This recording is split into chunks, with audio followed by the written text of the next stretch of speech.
It began with a notification. The government of Nepal announced that 26 major social media platforms must register with the Ministry of Communication and Information Technology, or be blocked. Platforms like Facebook, Instagram, WhatsApp, YouTube, and X, formerly Twitter, were among those that had not complied. The government claimed this was about accountability, oversight, dealing with misinformation, hate speech, and ensuring foreign platforms properly operate within Nepal's legal framework. For many, this sounded like just another regulation. But for a large portion of Nepal's population, especially youth, students, and those who make their voices heard online, this regulation felt like censorship. It was perceived as a clampdown on expression, a limit on their spaces to share, criticize, organize, and expose injustices. Almost simultaneously, on social media, there had been an ongoing trend that was gaining strength. Posts about Nepo kids, the children of powerful political figures living privileged lives, sometimes flaunting wealth and luxury, often seen in contrast to what many young people were living through. These posts questioned how the children of ministers, leaders, and officials could enjoy luxury and legitimacy, while many others struggled to find work, to get fair services, or to see accountability in government. When the deadline for registration passed and the government initiated the shutdown of the non-registered platforms, many felt it was no longer just about regulation. It was about silencing dissent, about curbing visibility of grievance. The ban was the tipping point. On September 4, 2025, the government formally blocked the 26 platforms that had not registered. Some platforms like TikTok and Viber had complied and were not blocked. But the sweeping nature of the shutdown and its reach into daily life, not just for activism, but for communication, business, education, meant that the backlash was swift. What followed immediately was a rise in online outrage.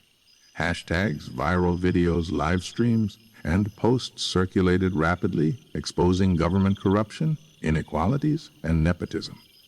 Many young people saw hypocrisy. Leaders preaching transparency while their children's lavish lifestyles went unexamined. The visible contrast between political elites and ordinary citizens became a rallying cry. Meanwhile, offline, student groups, youth activists, NGOs began organizing. Peaceful assemblies were planned. Demonstrations were called.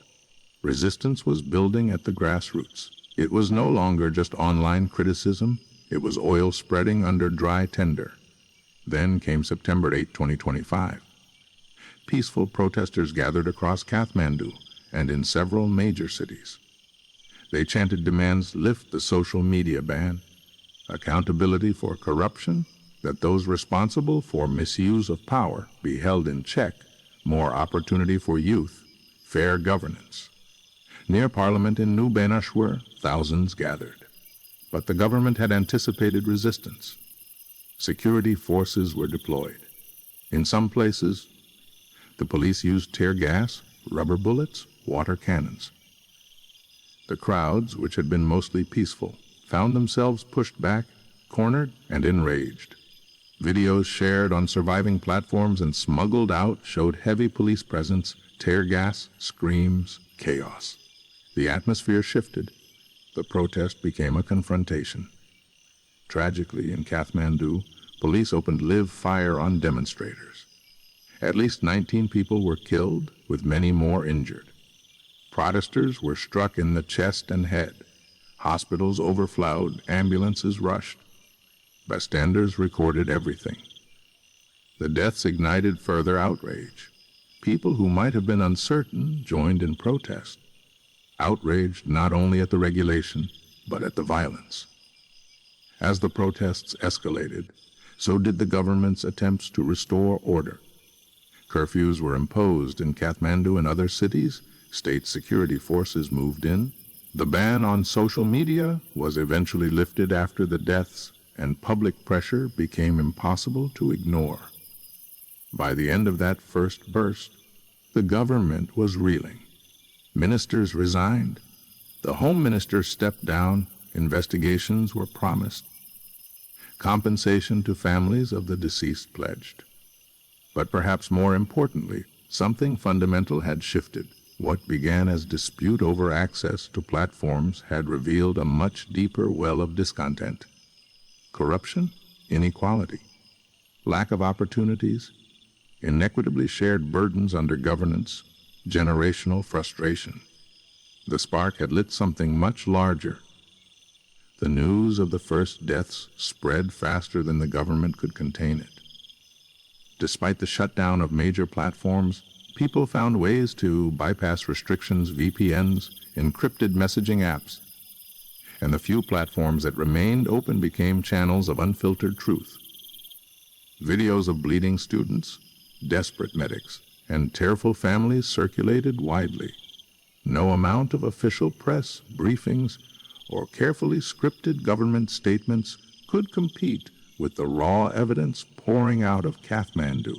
What had begun as a movement about social media freedom now carried the weight of bloodshed. The 19 lives lost were not anonymous. They had names, faces, stories, and grieving parents whose sorrow and anger amplified the sense of injustice. Candlelight vigils were held outside hospitals. Universities turned into hubs of resistance. Teachers who once discouraged students from street politics now stood silently beside them, unable to justify a government that shot its own youth. The government's attempt to impose curfews only deepened the rage. Night after night, crowds poured into the streets in defiance. Instead of retreating, young protesters lit bonfires, drummed on steel gates, and shouted slogans demanding accountability. Every corner of Kathmandu echoed with chants for justice. Across Nepal, in Pokarnagar and Bharatpur, the unrest spread. It was no longer isolated to the capital. Inside Singadurbar, the seat of government, panic was visible. Ministers argued over who was to blame. Some insisted the police had lost control. Others accused opposition parties of secretly fueling the unrest. The Prime Minister's office issued vague statements promising inquiries and compensation, but those words only angered the public more. To the people, it sounded like hollow damage control, not justice. Students became the beating heart of the uprising. Hostels and campuses transformed into makeshift command centers. Volunteers distributed leaflets, coordinated protest routes, and set up first aid stations. Even those who had never participated in politics before found themselves swept into the current. Artists painted murals of martyrs on city walls. Musicians wrote protest songs that echoed across the valley. A generation raised in digital spaces had suddenly discovered its collective voice in physical streets. Meanwhile, the cracks within the government widened. The resignation of the Home Minister was not enough to calm the storm. Demands grew louder. Every minister complicit in corruption must step down. Allegations of misuse of funds, secret business deals, and abuse of power resurfaced with greater force. The public began compiling lists of leaders whose children flaunted wealth abroad, while Nepal's youth struggled at home. The Nepo kids? Discourse merged seamlessly with the protest movement, giving it both a moral and emotional backbone. Security forces, stretched thin and demoralized, began to falter. Some officers, themselves young men from rural families, hesitated to use force against crowds that reminded them of their own brothers and sisters. While the top brass pushed for stronger crackdowns, reports circulated of officers quietly laying down their batons or refusing to fire. Such moments of hesitation gave protesters courage and convinced them the tide was turning. By the second week, Nepal looked transformed. Streets that once bustled with traffic were blocked by barricades made of burning tires. Government buildings were guarded by sandbags and barbed wire. International media crews began arriving, broadcasting images of young protesters wrapped in the national flag facing off against armored vehicles. The world was watching, and the government could not hide behind silence anymore. Diplomatic pressure mounted. Rights groups condemned the killings. Foreign embassies urged restraint and dialogue. The United Nations issued a statement calling for accountability and investigation. But for the youth of Nepal, these words meant little. They wanted action inside their borders, not sympathy from abroad. The government's desperation showed when it briefly tried to restore the social media ban, only to reverse the decision hours later after realizing it was fanning the flames further. Every failed tactic exposed the administration's weakness. Every heavy-handed order deepened the narrative that leaders were disconnected from the people they were supposed to serve. By now, the protests were no longer about a single law, nor even the blood spilled on September 8. They had evolved into a generational reckoning. The youth were demanding a new kind of Nepal, transparent, accountable, free from dynastic politics, free from the weight of corruption. And as each night passed, the sense of inevitability grew stronger. The government could no longer claim control. It was not just an uprising of students anymore. It was an uprising of a nation. The protests had already shaken Nepal's political establishment, but what came next struck at the heart of its power. As the marches intensified, evidence began to surface. Leaked documents, confidential reports, bank statements, and whistleblower testimonies, each one revealing how deeply corruption ran through the corridors of government. What had long been whispered in tea shops and classrooms was now laid bare for the nation to see. It began with a series of leaks shared by anonymous groups online. Despite attempts to suppress platforms, the files spread like wildfire through encrypted apps and underground websites. One leak revealed offshore bank accounts tied to senior ministers, holding millions of dollars siphoned from public contracts. Another exposed real estate purchases in Dubai and Singapore, funded by taxpayer money intended for infrastructure projects that had never materialized. The names of ministers, business cronies, and even relatives of high officials appeared repeatedly. The most damning revelation centered on the so-called NAPO network, a term protesters coined to describe the web of privilege and wealth surrounding political families. Documents showed how the children of leaders had been granted lucrative government contracts, monopolies in import businesses, and scholarships abroad, often without any merit-based process. Ordinary citizens had long suspected favoritism, but seeing the evidence in black and white ignited a fury that words alone could not capture. University students pored over the leaks like investigators, cross-referencing names and deals, publishing their own reports, and spreading infographics that went viral on whatever platforms were still accessible.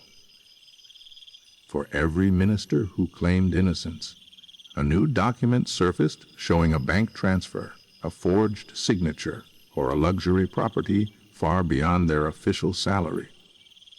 The narrative of corruption was no longer speculation, it was proof. As the pressure mounted, cracks appeared within the ruling coalition. Some ministers attempted to distance themselves from the scandal, resigning quietly to avoid further scrutiny. Others doubled down, insisting the documents were fake, the work of foreign agents bent on destabilizing Nepal. But those excuses rang hollow to a public that had lost patience with lies. Every resignation was seen not as sacrifice, but as confirmation of guilt. Every denial felt like an insult to the intelligence of the people. In villages and towns beyond the capital, the anger spread. Farmers who had long complained about mismanaged subsidies now saw the reason their aid had disappeared. Laborers who had been forced to migrate abroad realized why opportunities were drying up at home. The exposure of corruption linked every grievance, unemployment, failing schools, broken roads, back to the greed of those in power. Meanwhile, inside Parliament, chaos reigned. Opposition parties seized the moment, demanding a full inquiry and new elections. Protesters cheered at their words but remained skeptical, knowing that many opposition leaders carried their own baggage of corruption. The movement had grown far beyond party lines. It was no longer about red flags or blue banners, but about an entire generation demanding systemic change. The government attempted damage control, a high-profile anti-corruption commission was hastily announced, promising investigations into the leaks. But the commission itself was stacked with figures loyal to the ruling elite, and the public knew it. In the streets, protesters mocked the announcement, waving placards that read, "You cannot investigate yourself." Trust in state institutions had evaporated. The most shocking moment came when video footage surfaced showing a senior minister's son at a lavish party in Bangkok, surrounded by luxury cars and champagne on the very day students were being gunned down in Kathmandu. The clip spread across Nepal like lightning, fueling outrage beyond measure. It was not only about corruption anymore, it was about betrayal. The stark contrast between elite indulgence and the suffering of ordinary people. For the youth, these scandals provided ammunition. Every protest speech now carried the weight of evidence. Every slogan was backed by leaked files and shared screenshots. The movement was no longer an emotional outcry. It had become an informed rebellion, armed with facts that the government could not erase. By the third week of protests, the streets carried a new kind of energy. What began as anger was transforming into resolve. Murals appeared on city walls depicting ministers with dollar signs instead of eyes. Street performers mocked the ruling elite with satire. Students organized truth rallies, projecting leaked documents on the walls of government buildings for all to see. Corruption, once hidden in shadows, had become the rallying point of a nationwide uprising. And with every revelation, the foundations of the old order trembled. The protests were no longer simply about resisting a ban on social media or mourning the dead. They were about demanding a new Nepal, one where power was accountable, privilege could not hide behind walls, and corruption would no longer be tolerated. Yet even as the people uncovered truth after truth, the ruling class was not ready to surrender. Behind closed doors, strategies of survival were being drafted. Some ministers planned escape routes. Others discussed military intervention. The question hanging over Nepal was no longer if change would come, but how violent the road to change might become. The government's patience had run out. By the end of the third week, the cabinet was cornered, battered by resignations, public anger, and a relentless flood of corruption leaks. Each passing day, crowds in Kathmandu grew larger, louder, and more determined. The Prime Minister's advisors warned that if the state did not reassert control soon, the protests could evolve into a full-blown revolution. And so, desperate measures began. Curfews were the first step. Entire districts of Kathmandu Valley were placed under emergency lockdown, with official announcements warning citizens to remain indoors after dusk. Sirens wailed as armored vehicles patrolled the streets, and checkpoints sprouted at every major intersection. Soldiers, not just police, were deployed, a sign that the situation had crossed into dangerous territory. But instead of intimidating the public, the curfew emboldened them. Thousands poured into the streets at night, lighting candles and chanting slogans against the regime. Every curfew violation became an act of defiance, a collective declaration that fear no longer ruled them. Next came mass arrests. Dozens of student leaders were rounded up in midnight raids, dragged from their hostels and homes. University campuses were swarmed with riot police, searching for organizers, confiscating leaflets, and smashing computers. The government believed that by cutting off the head of the movement, the body would collapse. But this assumption proved disastrously wrong. With every arrest, 10 more leaders emerged. The protests were not led by a single figure or organization, but by an entire generation. Decentralized, spontaneous, and resilient, the movement adapted quickly. Encrypted group chats replaced physical meetings. Anonymous accounts rallied crowds with simple instructions. Meet here, march now. The crackdowns only widened the movement's reach. Families who had once hesitated to join began to step out when their sons and daughters were jailed without charge. Mothers held up photographs of their detained children during marches, their grief cutting deeper than any fiery speech could.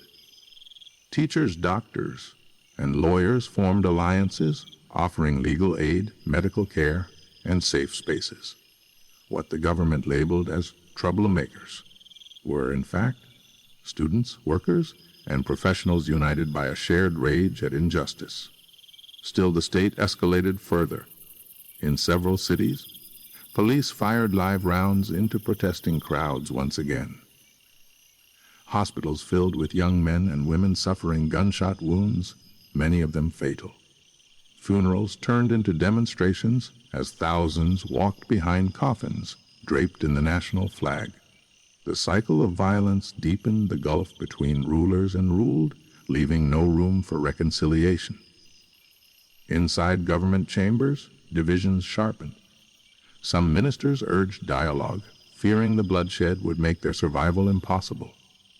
Others, hardened by years in power, demanded harsher measures, martial law, military tribunals, even the dissolution of parliament.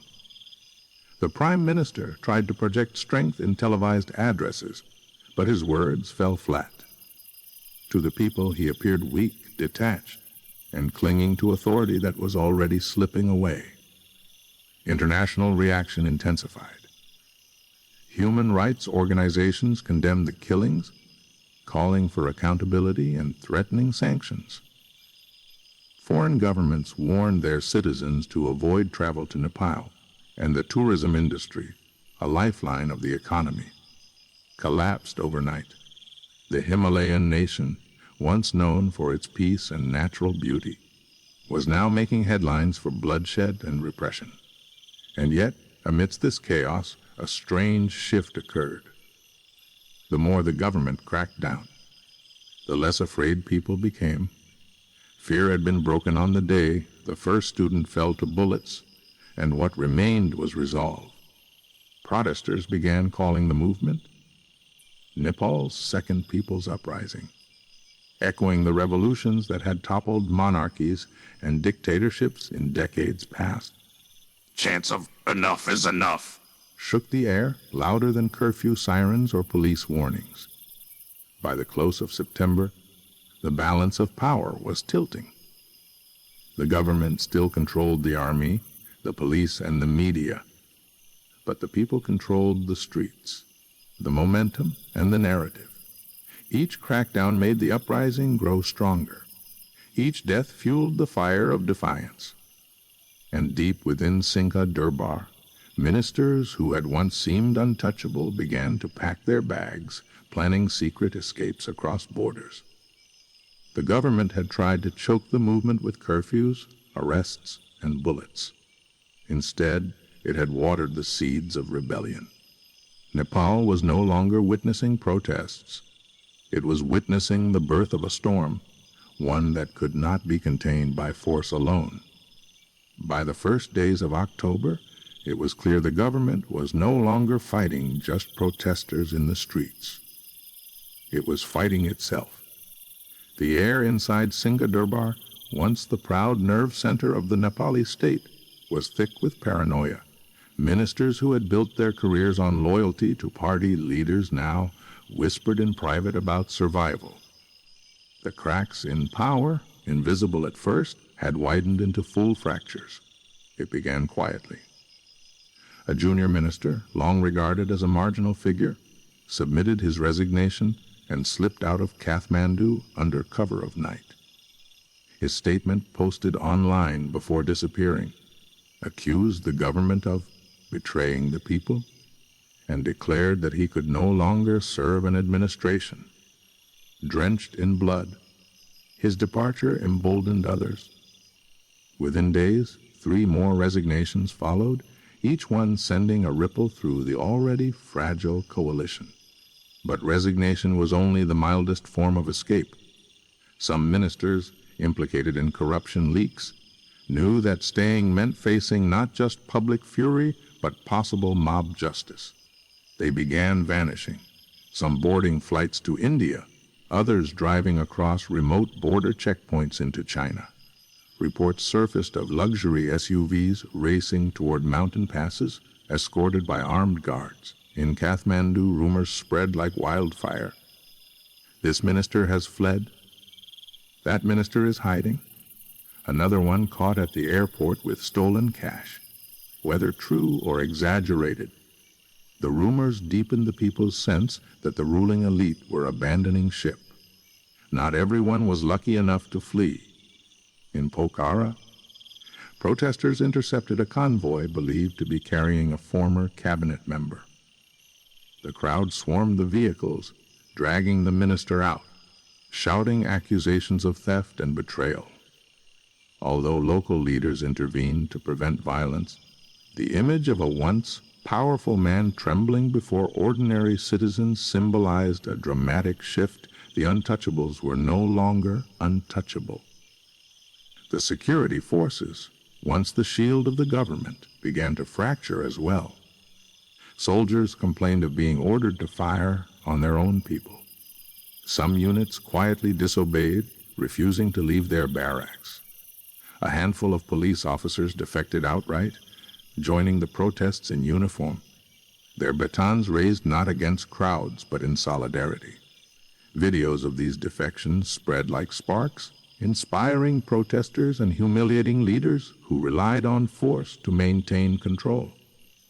Inside the Prime Minister's residence, meetings turned bitter. Accusations flew across the table. Your ministry mishandled the crisis. Your son's scandal destroyed us. You've been plotting my downfall. The unity that had once held the ruling coalition together dissolved into mistrust. Each minister wondered who would be the next to fall, who would be the next to run. Meanwhile, the opposition smelled blood. They called for the Prime Minister's resignation, demanding snap elections and a transitional government. But the protesters in the streets were skeptical of opposition leaders, many of whom carried their own history of corruption. The movement no longer wanted to simply replace one set of faces with another. It wanted something deeper, a cleansing of the entire political order. As ministers fled, protesters began occupying abandoned offices. Documents left behind were seized and displayed publicly, revealing even more evidence of mismanagement and theft. Bank records, secret contracts, even personal diaries of politicians surfaced in the chaos. Each revelation further delegitimized the state. Foreign embassies watching the collapse quietly prepared evacuation plans for their staff. Nepal's neighbors monitored the situation closely, wary of instability spilling across borders. Flights out of Kathmandu were booked solid with wealthy elites desperate to escape the storm. The once confident ruling class had turned into a scattering flock, abandoning the people they had sworn to govern.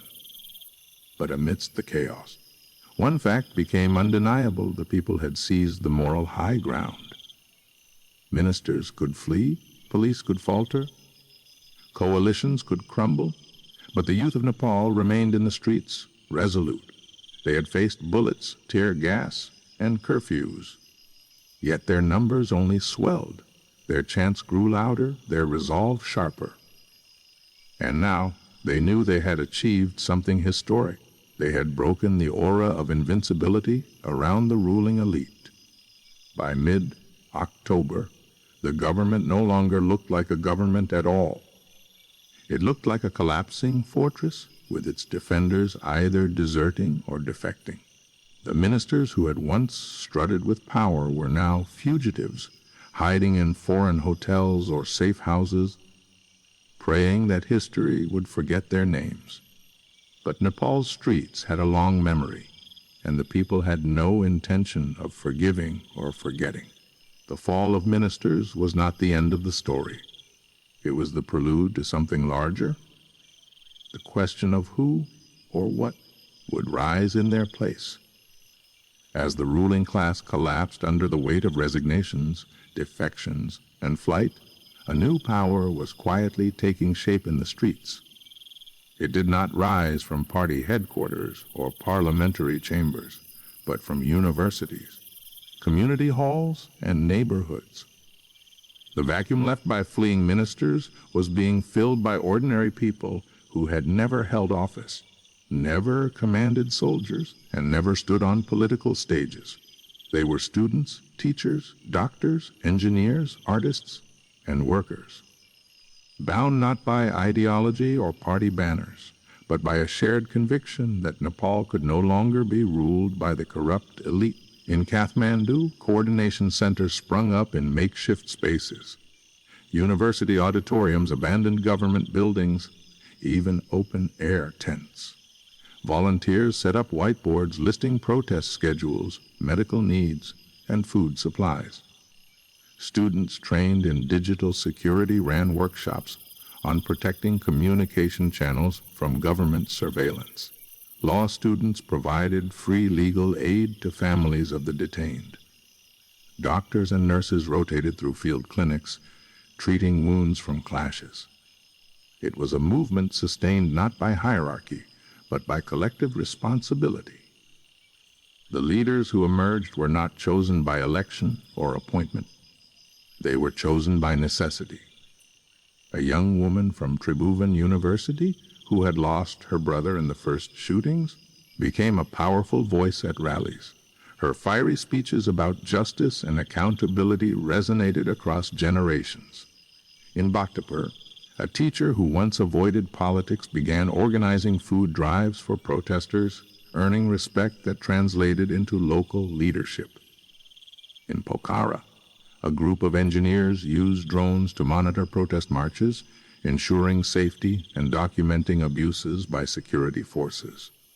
Unlike traditional politicians, these new figures spoke plainly.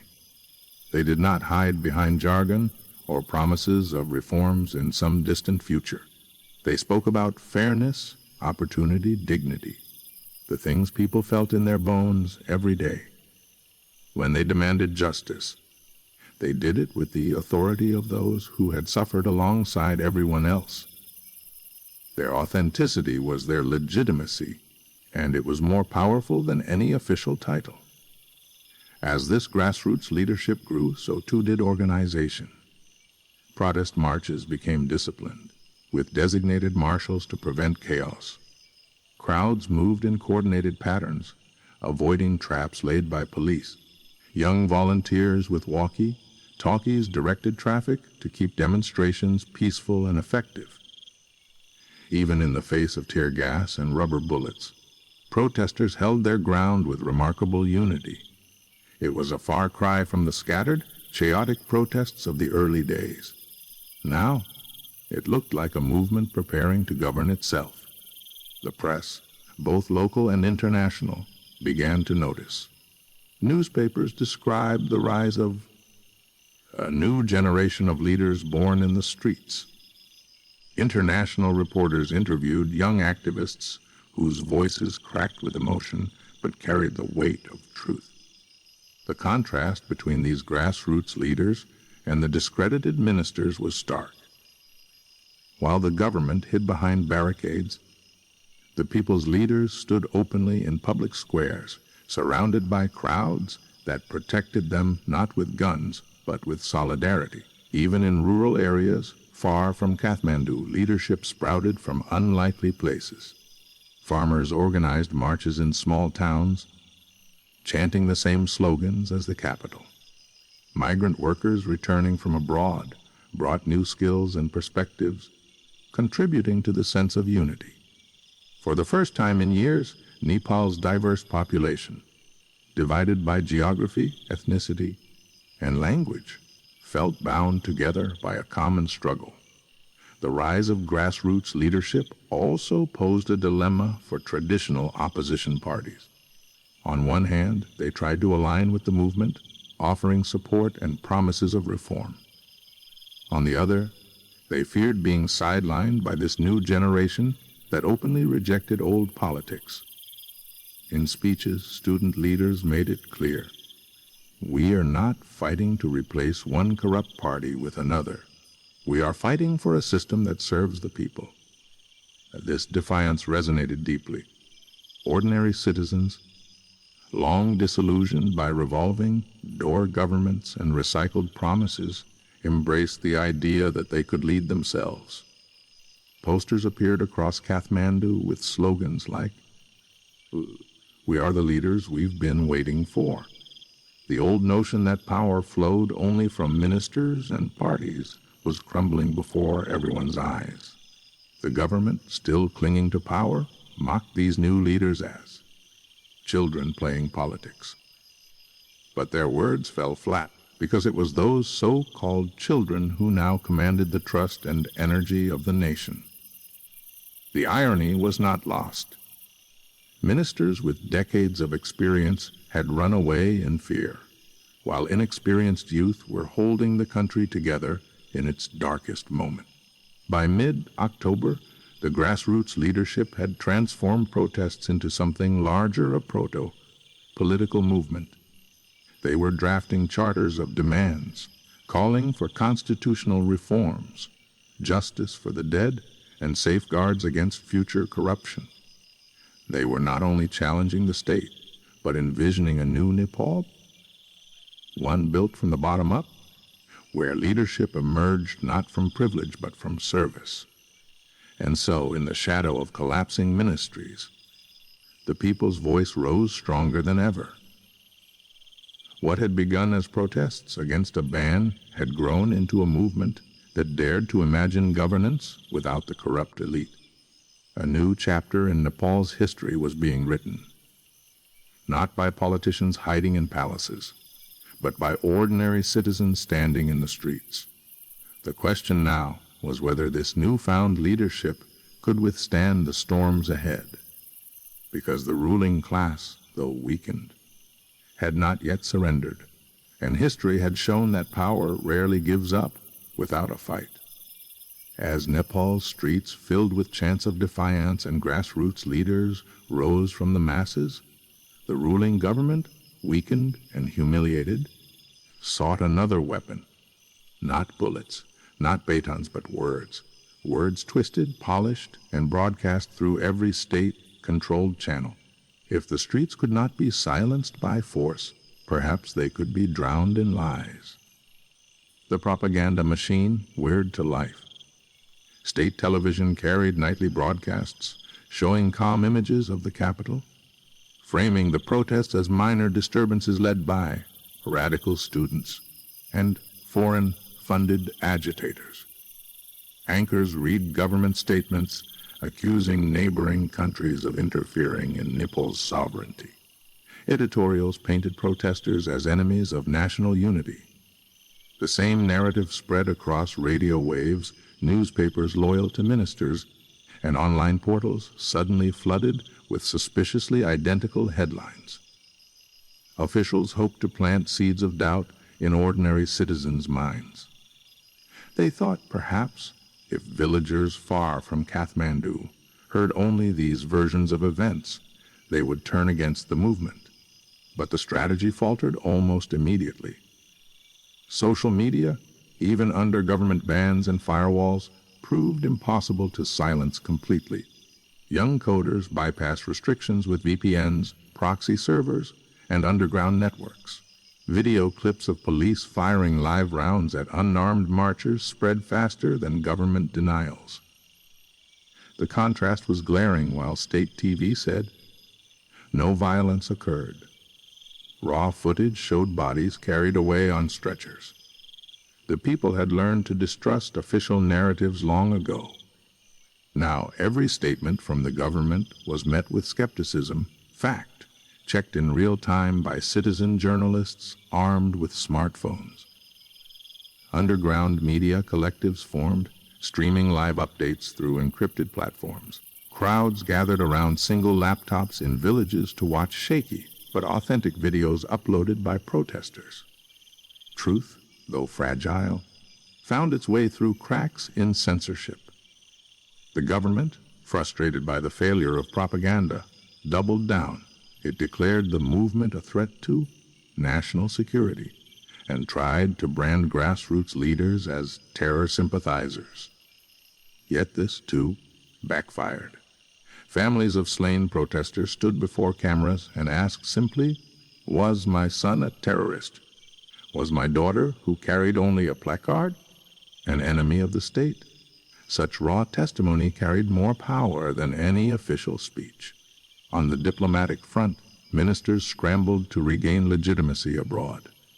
Delegations flew to India, China, and the United Nations, presenting reports that painted the crisis as an exaggerated local disturbance. They urged foreign governments not to interfere, warning that the protests were part of a conspiracy to destabilize Nepal. But international media had already picked up the real story. Images of mass funerals, police brutality, and barricaded streets circulated worldwide. Human rights groups released reports accusing the Nepali government of excessive force and unlawful detentions. Embassies quietly advised their citizens to avoid travel, adding to the sense of international condemnation. Even Nepal's neighbors, wary of instability spilling across borders, began to distance themselves. India expressed serious concern over civilian casualties, while European diplomats demanded accountability. The government's attempt to portray itself as a victim of foreign meddling rang hollow. Instead, it appeared as a regime losing control, desperate for outside validation it no longer deserved. Back home, the propaganda barrage had unintended consequences. Instead of pacifying the public, it fueled more anger. People mocked state broadcasts in street corners, chanting slogans like, "Why are the terrorists you fear?" Satirical posters appeared, showing ministers with puppet strings attached, manipulated by their own lies. What was meant to divide and weaken the movement only hardened its unity. Students, in particular, weaponized creativity against propaganda. They painted murals across Kathmandu walls, depicting the contrast between official lies and lived reality. Cartoons mocking corrupt ministers circulated in underground zanes. Rap songs and street performances carried sharper truth than any speech. Art became resistance, and satire became a shield. In a strange twist, the government's propaganda gave birth to a cultural renaissance of protest. Meanwhile, the ruling class tried another card, promises of reform. Spokesmen appeared on TV pledging to investigate corruption, to consider easing restrictions, to dialogue with reasonable voices in the movement. But by then, trust was gone. Every promise sounded hollow, like the last gasp of a drowning regime. Protesters shouted back, "We don't want your reforms. We want accountability." By late October, it was clear the propaganda war was lost. State media had no credibility, international diplomacy brought no relief, and every attempt to control the narrative only revealed the government's desperation. The more they tried to paint protesters as villains, the more heroic the protesters appeared to the world. The people had not only resisted bullets, they had resisted lies. And that victory? though less visible than a march or a clash, was just as important, because it meant the government could no longer control the story of Nepal. The story now belonged to the people, and they were writing it with courage, resilience, and truth. But even as propaganda failed, the regime was not finished. If words could not save them, perhaps harsher measures would. Rumors spread that the military, so far restrained, might soon be unleashed. The next phase of the struggle would be darker, more dangerous, and perhaps more decisive. By the end of October, the government, bruised by weeks of relentless protests, shattered credibility, and the collapse of propaganda reached for its final weapon: the military. The police had failed to contain the crowds, propaganda had failed to rewrite the truth, and diplomacy had failed to restore legitimacy. In smoky late-night meetings inside the Prime Minister's residence, officials whispered about the only institution left that could still command fear: the Nepal Army. At dawn one morning, armored vehicles rolled into Kathmandu. Soldiers in full combat gear patrolled intersections, their rifles gleaming in the gray light. Helicopters circled above, broadcasting messages urging citizens to return home for their own safety. Curfew orders were announced, and the government declared entire districts as emergency security zones. The sight of soldiers on the streets, men who were supposed to defend the nation from foreign threats, now pointing their guns at citizens, sent chills through the capital. At first, fear rippled through the crowds. Parents pulled children indoors. Shops shuttered, schools closed, and silence spread across neighborhoods that had been filled with chants and slogans just hours earlier. The government mistook this silence for submission, believing it had finally regained control. But silence was only the surface. Beneath it, anger smoldered stronger than ever. The military's involvement marked a dangerous shift. Unlike police, who were often poorly trained and chaotic, the army was disciplined and ruthless. Checkpoints appeared at city entrances, soldiers inspected vehicles, and protesters were detained without explanation. Rumors spread of torture camps set up in remote barracks. The message was clear. Dissent would now be met not with tear gas, but with live rounds. Yet the people refused to break.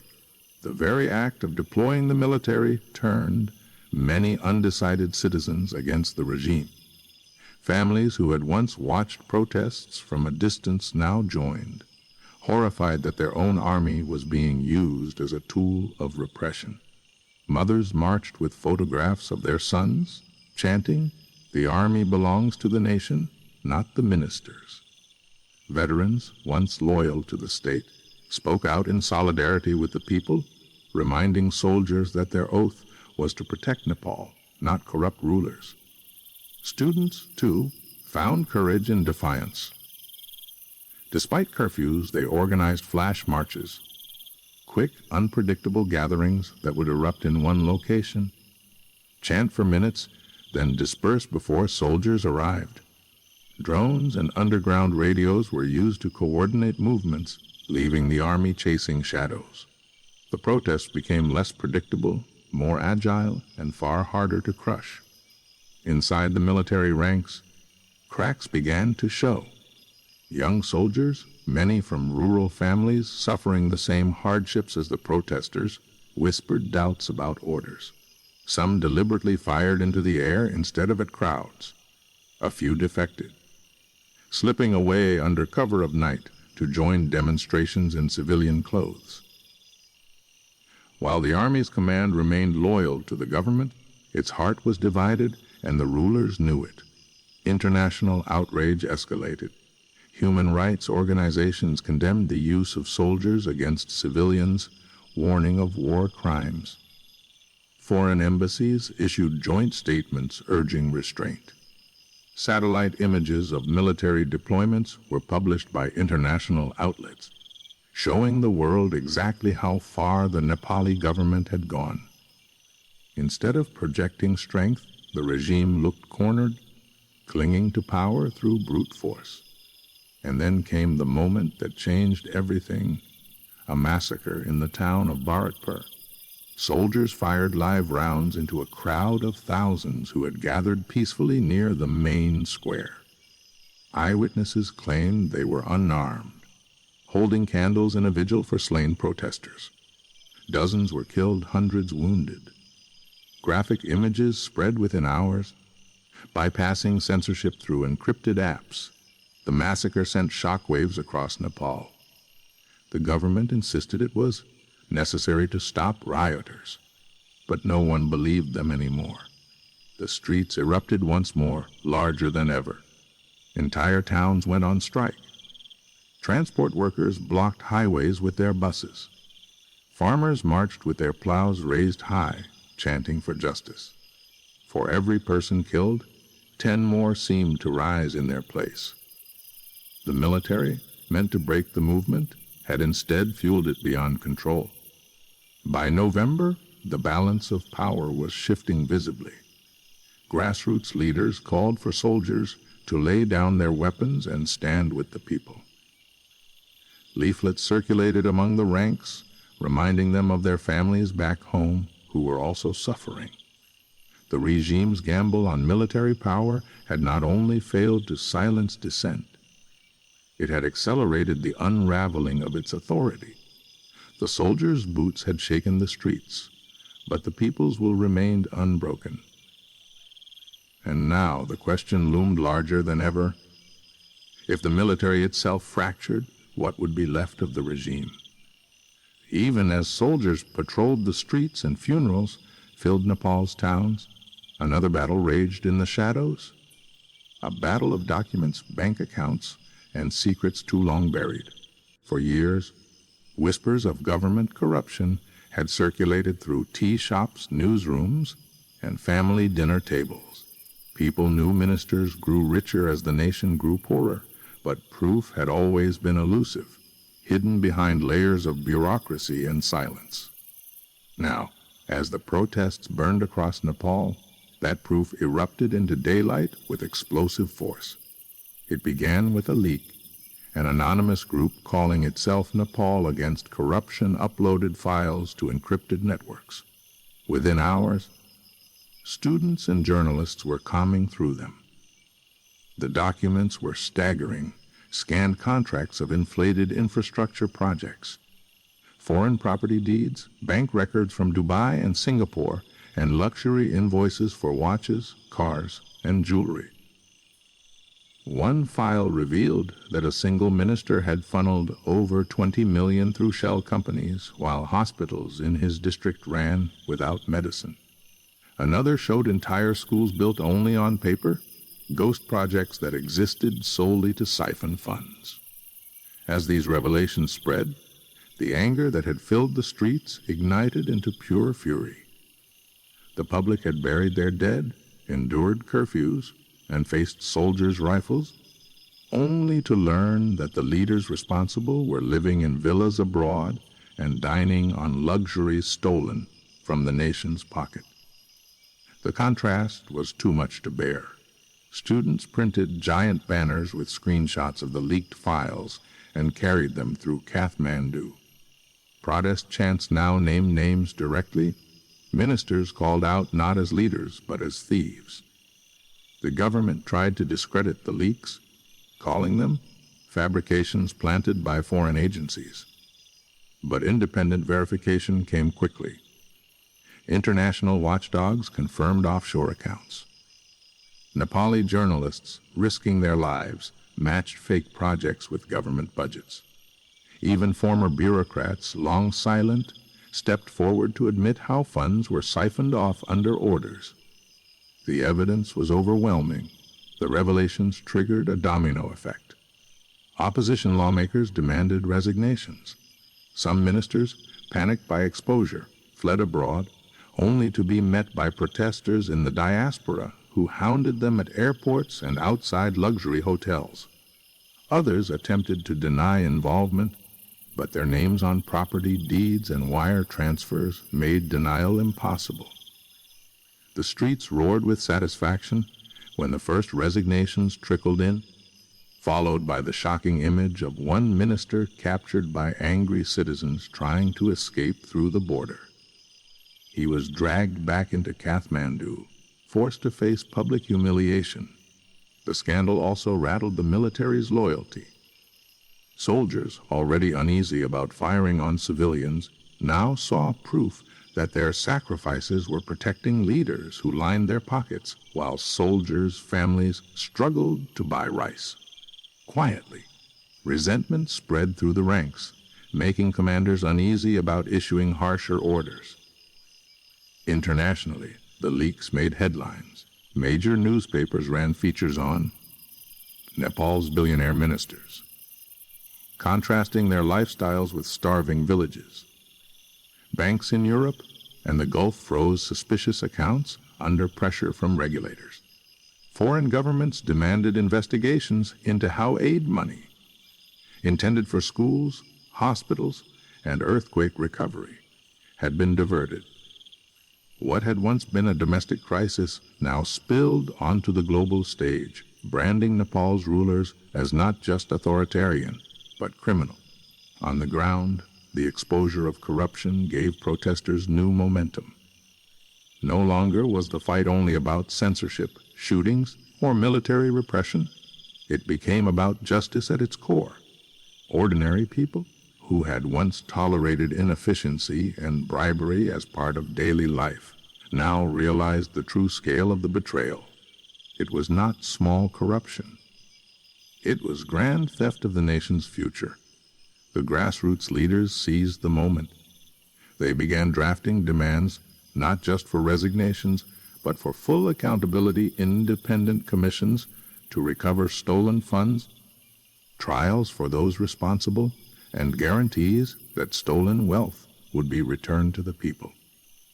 If they robbed us, one young leader shouted in a packed square, "We will take it back." The crowd erupted in thunderous approval. The government scrambled to contain the fallout. A few ministers staged dramatic press conferences, offering apologies and promising to donate wealth to the nation.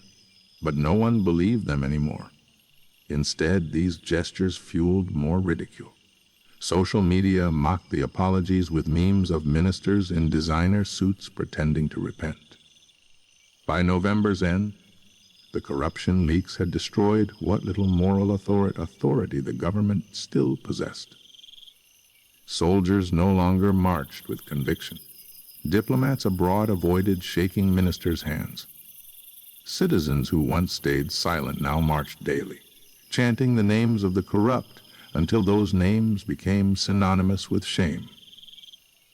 The great unmasking of corruption had shifted the fight. It was no longer only a struggle for survival, it was a demand for rebirth. The people of Nepal were not simply calling for the end of repression. They were calling for the end of the system that had allowed thieves to masquerade as leaders. And as the world watched, the regime's mask slipped completely. It stood naked before its people, not a government of servants, but a cabal of criminals.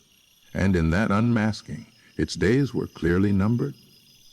As the corruption scandals thundered through Nepal, and the protests swelled beyond anything the government had ever imagined, the once powerful ministers began to scatter like startled birds.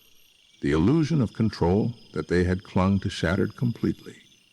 For years, these men and women had strutted across stages surrounded by security, speaking of stability and leadership. Now, stripped of legitimacy, they were fugitives hunted not only by the law, but by the very citizens they had betrayed. The first signs of collapse came quietly. Motorcades that once glided through Kathmandu with flashing sirens now sped through back roads at night, carrying ministers toward airports or border crossings. Rumors of helicopters ferrying politicians to safety swirled through the city. Within days, confirmations emerged several high-ranking officials had fled abroad. Some slipped into India, where they tried to disappear into anonymity. Others flew farther to Dubai, Singapore, or Europe, where they hoped their offshore wealth could protect them. But the world was watching. Protesters in the diaspora, fueled by rage and armed with leaked documents, tracked ministers as they moved through airports, hotels, and embassies.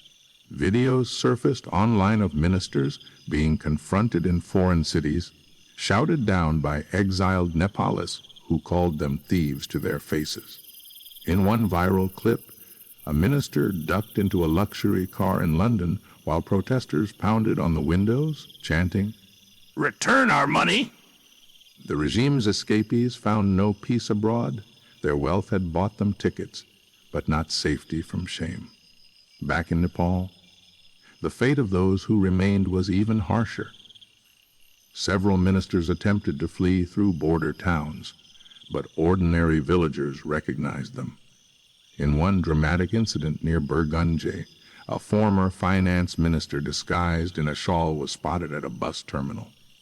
A crowd quickly gathered, shouting his name, pulling him out of hiding.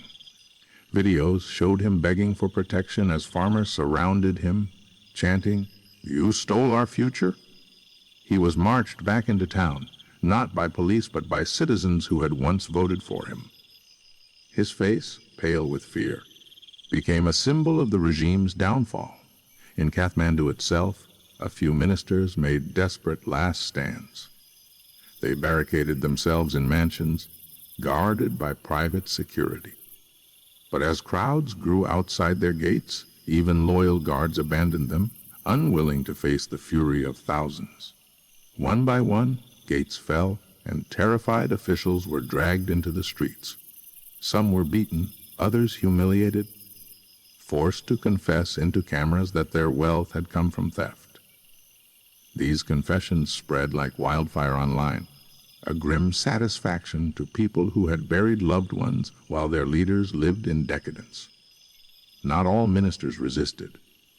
A handful surrendered, hoping cooperation might spare them. They appeared in public squares, escorted by protesters rather than police, raising their hands in defeat. One minister, trembling on a makeshift stage in Bhaktapur, admitted to embezzling millions and pleaded for forgiveness. The crowd listened in silence, then roared in anger, demanding justice through courts, not apologies. The message was clear: forgiveness would not erase betrayal. The flight and capture of ministers transformed the protests into something beyond resistance. It was no longer only about defying authority. It was about dismantling the corrupt elite entirely. Ordinary citizens, once powerless, now realized they had the strength to bring the powerful to their knees. The fear that had silenced generations was gone, replaced by an intoxicating sense of agency. People whispered to each other in the streets, "If they can fall, anyone can fall." Internationally, the images of ministers being chased, captured, and paraded shook foreign governments. Allies who once quietly supported the Nepali leadership now distanced themselves, fearing association with criminals. Interpol notices were discussed, and talk of international trials surfaced. The world could no longer pretend that Nepal's crisis was only about protests. It was a full-scale reckoning with corruption on a historic level. Inside the military and bureaucracy, panic spread. Commanders and senior officials asked themselves whether loyalty was worth the risk, watching their political masters crumble before their eyes. Civil servants began leaking more documents, eager to save themselves by exposing greater crimes. The spiral was irreversible. Every day brought new resignations, new captures, new humiliations. By December's dawn, the government, as it had been known, was unrecognizable. The prime minister remained holed up in guarded quarters, but his ministers were gone, fled, captured, or disgraced. His circle had shrunk to a handful of desperate loyalists. The machinery of the state, once a towering edifice, was collapsing piece by peace under the relentless weight of the people's fury. What had once seemed impossible had now become reality. The citizens of Nepal, armed with nothing but courage, solidarity, and truth, had hunted down those who had ruled them with corruption and fear. The nation was on the brink of transformation, but also standing at the edge of uncertainty. The ministers had fallen, but the question remained, what would rise in their place? By the time December's chill settled across Nepal, the nation no longer resembled the one that had existed only months before. The ministers had fled or fallen, their mansions looted, their names cursed in the streets. The parliament building, once a fortress of power, stood silent, its chambers abandoned. The prime minister clung to his seat, but with no government around him, he was a king without a court, a general without soldiers. Nepal had entered a dangerous and uncertain moment, the vacuum of power. For generations, Nepalis had known government in one form or another. Monarchs, prime ministers, coalitions, parties that rose and fell but always left behind some structure. Now, for the first time, the scaffolding was gone. Ministries stood locked, files scattered, officials refusing to report to work. The police, demoralized and hated, retreated to their stations, avoiding confrontation. Even the military, shaken by defections and scandals, seemed hesitant to act. The machinery of the state had stalled, and the streets buzzed with the question, who rules Nepal now? In the absence of authority, it was the people themselves who stepped forward. Grassroots leaders, once dismissed as radical students or angry villagers, began to organize citizens' assemblies. In Kathmandu, thousands filled open squares not to protest, but to debate. Volunteers set up microphones, whiteboards, and tents. Citizens spoke about what they wanted in a new Nepal: transparency, accountability, education, healthcare, dignity for workers, and justice for the dead. These assemblies were chaotic but electrifying. A raw democracy in its purest form, where anyone could stand and speak. In smaller towns, similar gatherings sprouted. Farmers met in community halls to discuss how to distribute food fairly while supply lines were disrupted. Teachers formed committees to keep schools running without government support. Doctors organized free clinics with donated supplies. Local youth patrolled streets to keep neighborhoods safe, filling the void left by retreating police. It was messy, improvised, and uneven, but it worked. The country had not collapsed. It had reorganized itself at the grassroots. International observers called it a people's republic in practice, if not in law. But for Nepalis living it, the assemblies were more than politics. They were survival. Families who once felt powerless now had a voice. Widows of slain protesters sat alongside engineers and merchants, shaping the conversation about justice. Students who had once been dismissed as dreamers drafted practical plans for rebuilding institutions. A sense of ownership gripped the nation. For the first time, governance felt like something that belonged to everyone. The old opposition parties, sensing the shift, tried to insert themselves. Their leaders gave speeches offering to guide the people through the crisis. But they were met with skepticism. Crowds jeered when familiar faces took the stage, shouting, "You had your chance! We are the leaders now." The assemblies were not interested in returning to old party politics. They wanted something new, untainted by corruption. This rejection of the old guard deepened the vacuum.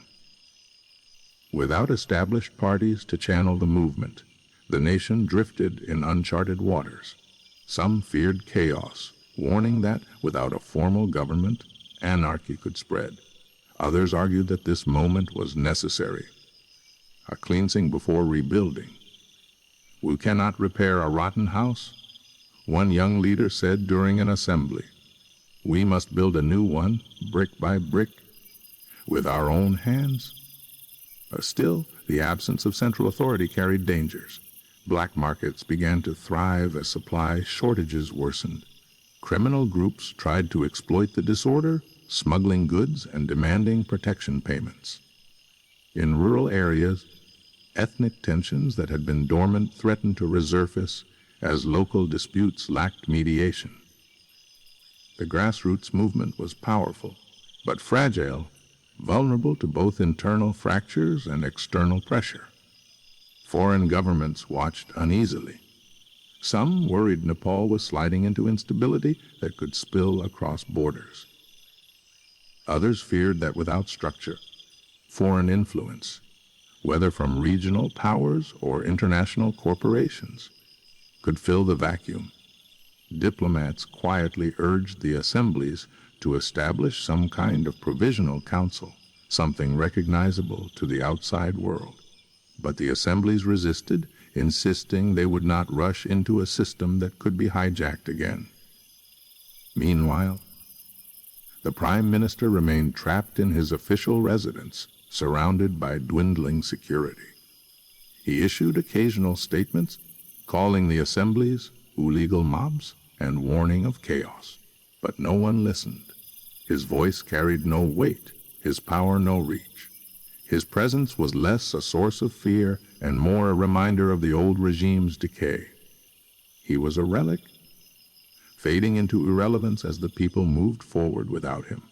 The vacuum of power was both a risk and an opportunity. On one hand, it exposed Nepal to dangers, instability, exploitation, and factionalism. On the other, it opened a door that had never been opened before, the possibility of a system born directly from the people's will, not from parties or dynasties. By the end of December, Nepal stood on a knife's edge. The old rulers were gone, the new system was not yet born, and the people were learning, painfully but passionately, how to govern themselves. In that fragile vacuum, the future was uncertain, but the taste of power in the hands of ordinary citizens was undeniable. Once the people had felt it, they knew they could never give it back. As Nepal's streets thundered with voices of defiance and its institutions crumbled, the world could no longer look away. For months, foreign governments had watched cautiously, issuing routine statements of concern, urging restraint, and calling for dialogue. But by December, the uprising had become too large, too raw, and too disruptive to ignore. What had started as a domestic struggle was now a geopolitical question. What would become of Nepal, and who would shape its future? The first and most anxious eyes were those of Nepal's neighbors. India, bound by history, trade, and geography, faced both opportunity and risk. On one hand, instability in Nepal threatened border security and economic flows. On the other, India saw a chance to expand its influence if the ruling elite collapsed completely. Indian officials publicly called for stability and peace, but privately debated whether to recognize the grassroots assemblies as legitimate actors. Reports leaked of Indian diplomats meeting with student leaders in Kathmandu, quietly exploring what a post-regime Nepal might look like. China, too, reacted with unease. The prospect of a grassroots revolution rising in a neighboring state alarmed Beijing, which feared similar sparks in its own territory. Chinese state media labeled the protests as chaos encouraged by foreign meddling, echoing the failed propaganda of Kathmandu. Yet even as it denounced the movement, China discreetly reinforced trade agreements and border patrols, ensuring its own interests would remain protected no matter who governed Nepal in the future. Beyond the region, the global community grew louder. The United Nations condemned the military's involvement in the shootings, calling for immediate investigations into human rights abuses. European governments issued coordinated statements demanding accountability, and threatening to freeze assets linked to corrupt Nepali officials. International banks, already pressured by watchdog groups, suspended suspicious accounts tied to fleeing ministers. For the first time, the corrupt elite found their stolen wealth under siege, not only from the people but from the world. In Washington, lawmakers debated how to respond. Some argued that supporting Nepal's grassroots assemblies aligned with democratic principles. Others worried that encouraging a revolution without structure could invite instability or foreign manipulation. Still, humanitarian organizations in the United States mobilized, sending aid and medical supplies directly to citizen networks rather than the discredited government. It was an unprecedented bypassing of state authority, a signal that the world no longer trusted Kathmandu's rulers to manage their own nation. The international media played a powerful role in shaping perception. Newspapers splashed headlines about Nepal's People's Uprising, and television screens showed images of candlelit vigils, mass funerals, and captured ministers dragged through the streets. Comparisons to other historic uprisings, from the Arab Spring to Eastern Europe, filled editorials. For many abroad, Nepal was no longer a quiet, Himalayan state tucked between giants. It was the front line of a global story about corruption, repression, and the power of ordinary citizens. Diaspora communities amplified this attention. In London, New York, and Sydney, Nepalists marched outside embassies, waving both the national flag and banners condemning corruption. They organized fundraisers to support medical supplies for protesters back home. Videos of their demonstrations circulated widely, reminding the regime that even beyond Nepal's borders, its people had a voice and would not be silenced. But international involvement was not purely supportive.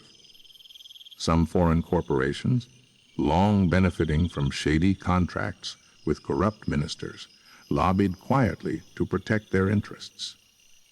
Aid agencies worried that, without a functioning government, their funds could vanish into disorganization.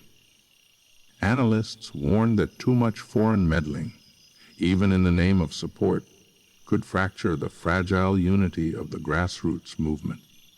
The people wanted solidarity, not control. Inside Nepal, the awareness of global attention gave protesters a sense of both protection and urgency. They knew the eyes of the world were upon them, and this visibility made the regime hesitant to unleash another massacre. Yet it also raised expectations. If the people failed to turn their uprising into something sustainable, the world might intervene in ways they did not want. The burden of global scrutiny weighed heavily, even as it shielded them from the worst. By the end of December, Nepal's struggle was no longer its own. It had become part of a larger story, a test of whether ordinary citizens, armed with courage and unity, could dismantle a corrupt regime and build something new without being swallowed by geopolitics. The world had taken notice, but whether that notice would bring solidarity, exploitation, or interference remained uncertain. In the squares of Kathmandu, as the year closed, speakers reminded the crowds, "The world is watching.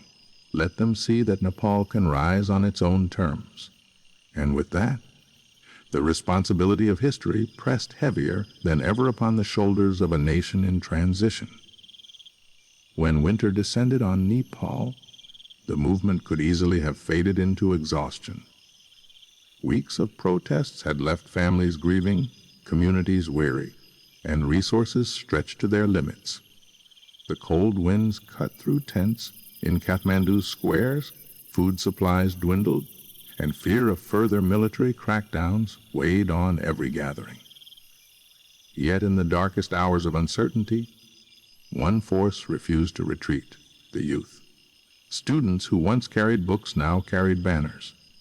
Young workers who had been juggling part-time jobs and studies found themselves running supply lines, coordinating safe houses, and managing encrypted communication groups. These young men and women, many of them under 25, became the backbone of the uprising. Their energy, their defiance, and their refusal to surrender gave the movement the resilience it needed to endure. Universities had long been a hub of dissent, but during the uprising they transformed into command centers. Lecture halls turned into meeting places, chalkboards filled with protest strategies instead of equations, and libraries became shelters for those fleeing security forces. Professors, recognizing the courage of their students, discreetly provided support, slipping money into donation jars or opening their homes for organizing sessions. Technology gave the youth an advantage their elders never had. When the government tried to silence dissent by cutting social media platforms, students bypassed restrictions with VPNs, proxy servers, and encrypted messaging apps. They created underground news networks, live streaming protests to international audiences even when state media claimed peace had been restored. It was through these networks that videos of massacres, corruption scandals, and defections spread globally, undermining every attempt by the regime to control the narrative. But technology was only one part of their defiance. What kept the fire burning was spirit.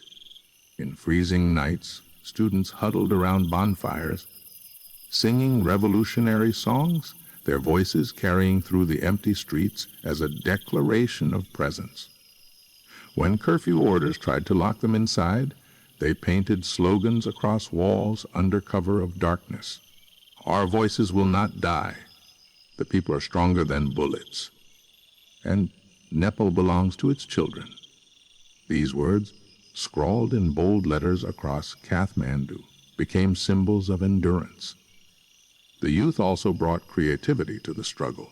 They organized flash mob protests, erupting suddenly in shopping districts before dispersing into alleys. They staged theatrical performances mocking corrupt ministers, turning public spaces into stages of resistance. Art, graffiti, rap songs, and poetry flourished in the midst of repression, proving that the movement was not just political but cultural, a rebellion of identity as much as power. Families, at first fearful for their children's safety, began to draw strength from them. Mothers who begged sons and daughters to stay home instead found themselves drawn into marches by their courage. Fathers, once skeptical, carried water to supply lines or offered vehicles to transport protesters.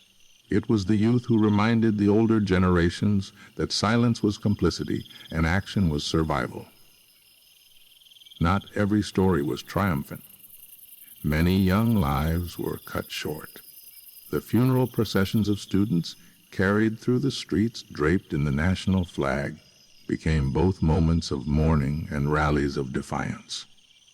For every young martyr, thousands vowed to continue the fight. Their faces appeared on posters, murals, and in whispered prayers, reminders that the uprising was now written in blood. Even within the chaos, the youth thought beyond the present. Student assemblies debated not only how to resist, but how to rebuild. Discussions bloomed about education reform, job creation, and transparency in governance. Young activists argued that toppling corrupt leaders was not enough. Nepal's future had to be built on a foundation of accountability and opportunity. In candlelit circles, plans for a new Nepal took shape, drafted not by politicians, but by teenagers and young adults who had known only broken promises their entire lives. The regime underestimated them at every turn. Ministers dismissed them as Nanva agitators, only to find themselves outsmarted and outmaneuvered.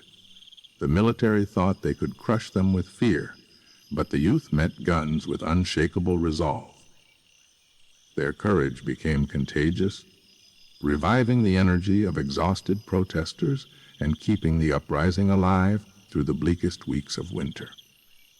By the time the year turned, one truth had become undeniable. The uprising was no longer just a protest. It was a generational awakening. The youth of Nepal, once silenced by corruption, censorship, and hopelessness, had claimed their place as the nation's conscience and its engine of change. Their message was simple but powerful. If our elders cannot build a just Nepal, we will. And so, while the old regime staggered under the weight of scandals, defections, and global condemnation, the young carried the torch forward, ensuring that the flame of revolution would not go out. Nepal's future was no longer just in crisis. It was being rewritten line by line by its youngest citizens. By the beginning of the new year, Nepal's government had become a shell of itself. What once strutted with arrogance and authority now staggered under scandal, defections, and the relentless roar of the streets. The ruling elite tried to project strength, but behind the high gates of their residences, panic had taken hold. Ministers no longer appeared in public without military escorts. Cabinet meetings dissolved into shouting matches, each official trying to shift blame while quietly arranging escape routes for themselves and their families. The protests no longer came in waves. They became the tide itself.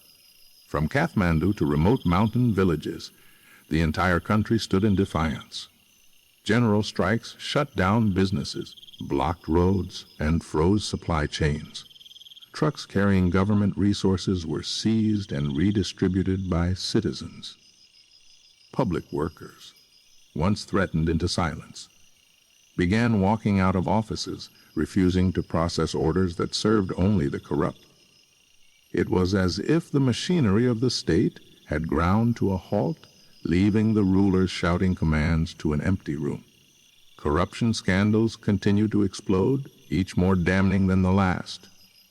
Journalists uncovered luxury mansions in Dubai, foreign passports stashed in vaults, and millions of dollars siphoned from public funds meant for hospitals and schools.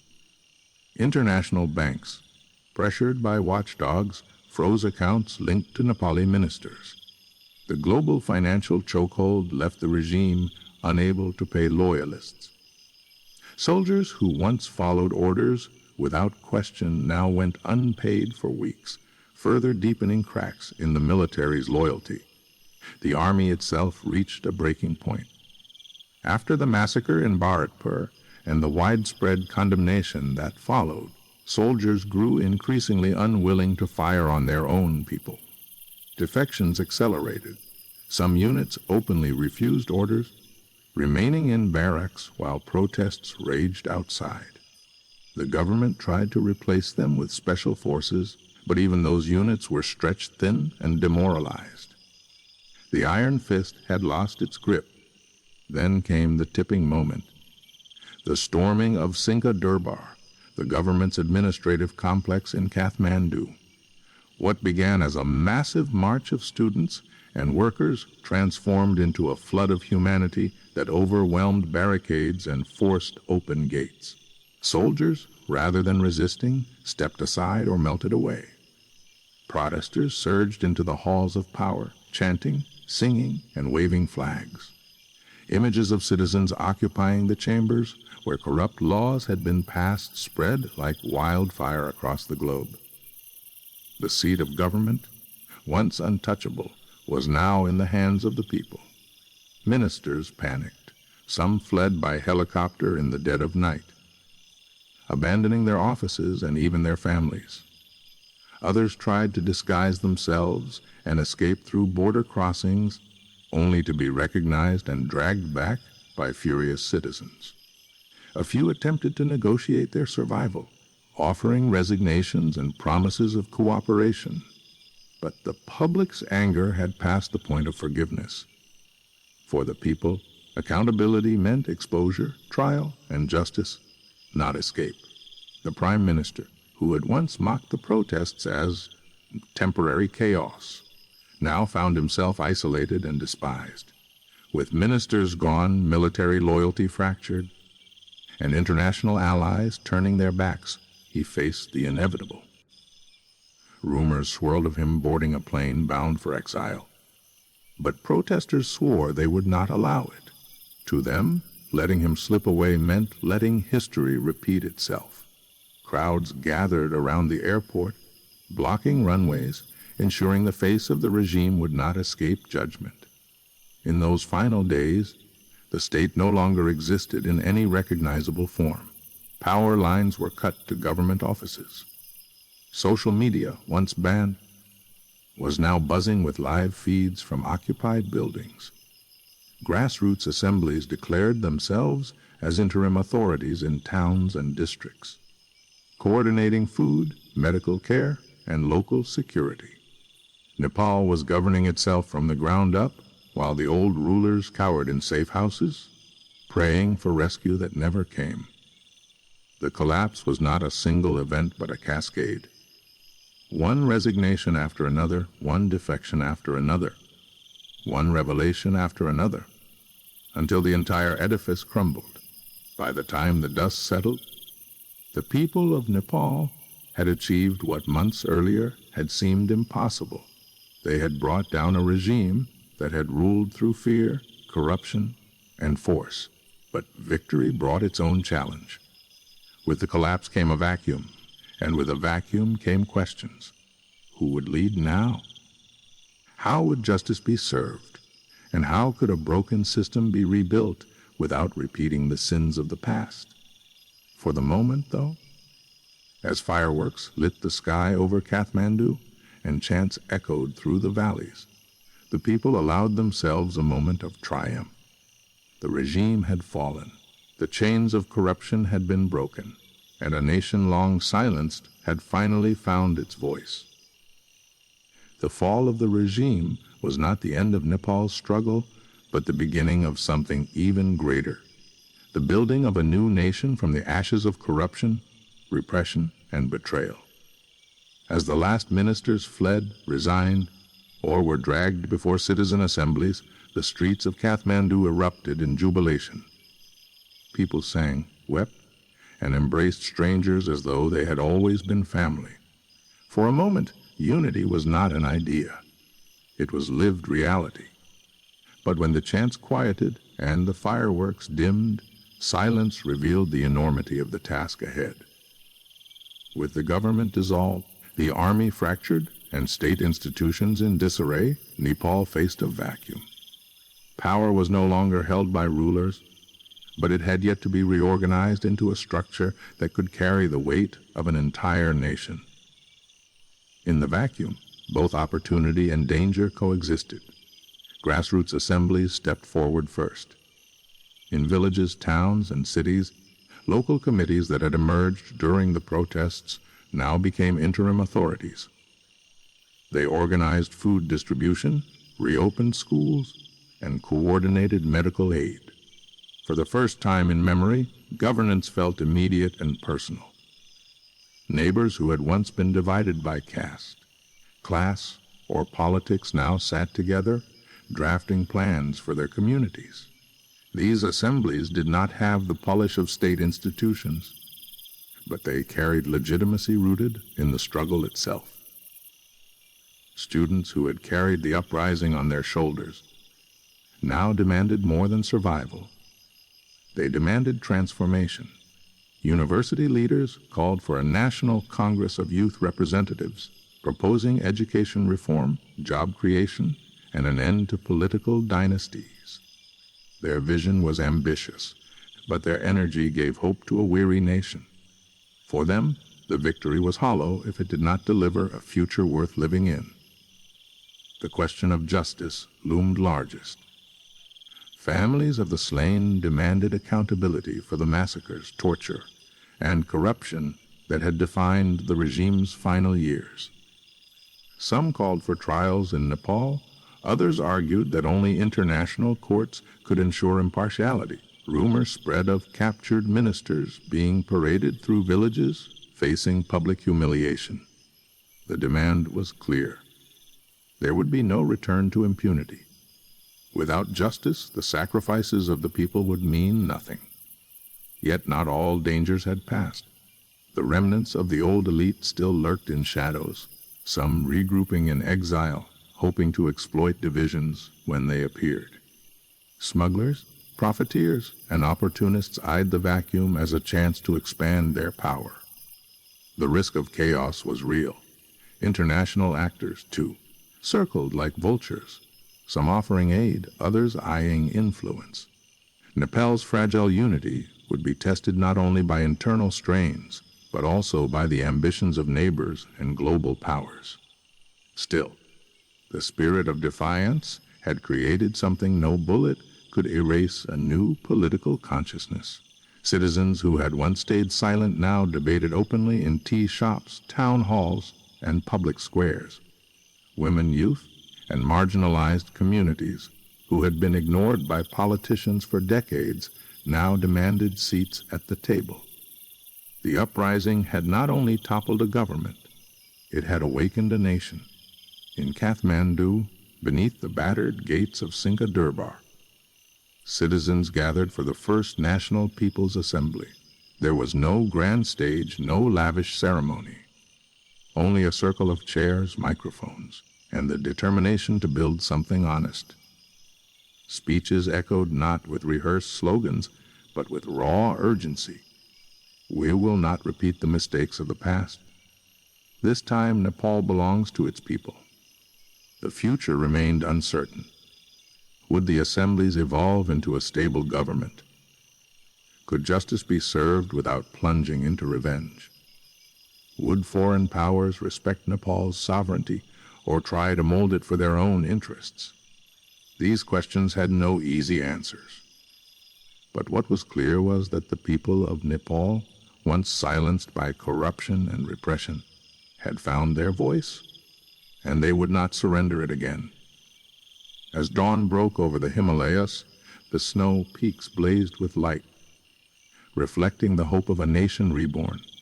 The uprising had been long, bloody, and painful, but it had given Nepal something priceless: the belief that ordinary citizens, united in courage, could bend the arc of history. The future of Nepal was uncertain, but for the first time in decades, it was truly in the hands of its people.